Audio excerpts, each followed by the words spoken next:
जब कभी भी आप किसी भी हीरो, ट्राइबल हीरो की कहानी पढ़ेंगे, पुस्तक पढ़ेंगे, यूट्यूब में देखेंगे तो आपको बहुत अच्छा लगेगा। उनकी संस्कृति को जानेंगे तो आपको बहुत अच्छा लगेगा।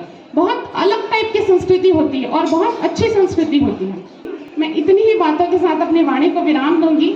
साथ ही आज के इस कार्यक्रम के आयोजक मंडल को मैं हृदय से धन्यवाद देती हूँ, प्रिंसिपल सर को भी कि आपने मुझे इस कार्यक्रम में आमंत्रित किया। इन सभी बच्चों का भी हृदय से धन्यवाद कि आपने धैर्यता पूर्वक मुझको सुना है। बहुत बहुत धन्यवाद।